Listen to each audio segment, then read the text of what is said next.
So I grew up in Northern Ireland with my mum and dad, two older sisters and younger brother. And growing up, we lived in a really rural area. My dad's actually a beef farmer.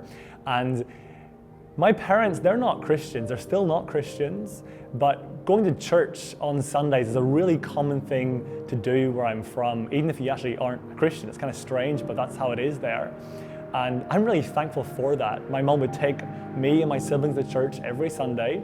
And because there wasn't much happening in the area, Mum would also send us to other youth groups and other places where we got to hear about Jesus. And I'm really thankful for those men and women who turned up every Sunday or every Friday night to teach me about Jesus, to tell me why he had come into the world and what he had done for me. Because it was through those people at around the age of 11 or 12 that I first put my trust in Jesus. I remember thinking about the future, thinking about whether I'd be spending eternity with Jesus or apart from him. And one night I decided to start praying and I said, Lord, I'm sorry for my sin and I want to live with Jesus as my King. I don't know what I was expecting in that moment, maybe a loud bang or a flash of light, but none of those things happened. And so I thought, am I actually a Christian? Is this all there is to it? And so I started praying that prayer every night for 6 months, asking God to forgive me, asking Jesus to be my King. A few months later, I was at a kids camp and I chatted to one of the ministers. I had to build up the courage to speak to him, and I went to him and said, hey, I've been praying this prayer for 6 months, but I'm not sure if it's worked.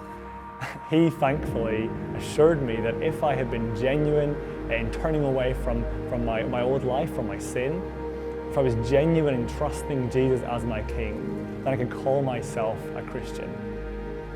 I don't remember what date that was. I don't even remember exactly what age I was, but I do know from that moment that I was saved, not because of anything I had done, but because I trusted in the one who had done everything for me, the one who had died on the cross that I could live. So I guess fasting forward a few years after I'd become a Christian, to when I was at university, aged around 18, and that was a key moment for me in really thinking through what it would look like for me to live as a Christian, as an adult myself, and really thinking what did it look like for me to be involved in God's mission to save the lost.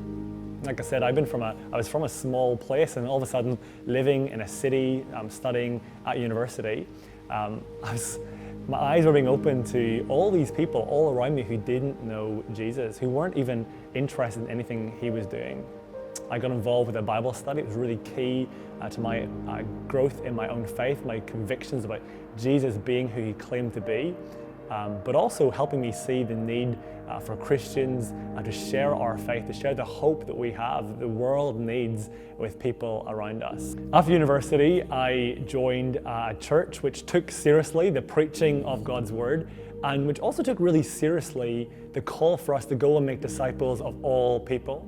And that was a really exciting time in my life where I was really thinking through what it meant for me as a Christian who was now in the workforce, how I could be reaching my colleagues, reaching friends who weren't Christians, reaching my own family who weren't Christians with the hope of Jesus.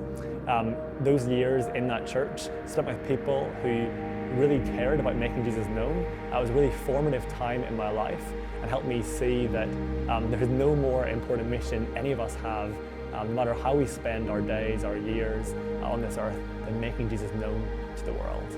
God's mission to save the lost, some of Jesus' last words before he goes back to heaven are that we're to go and make disciples of all nations. And those are words that I've really wrestled with over the years.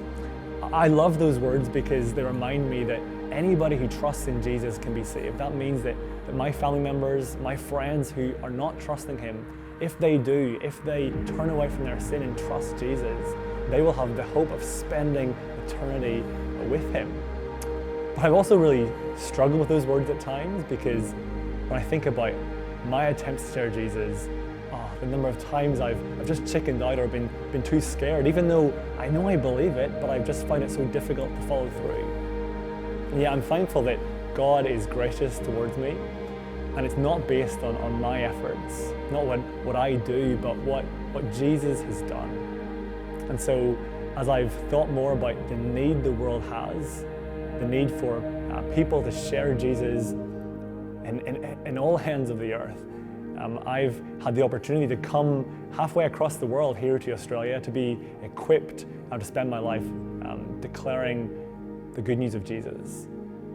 I've loved being part of church here, of being encouraged by brothers and sisters, being pointed to Jesus, being encouraged in my evangelism, in sharing Jesus even when I've had bad experiences or feel like I failed.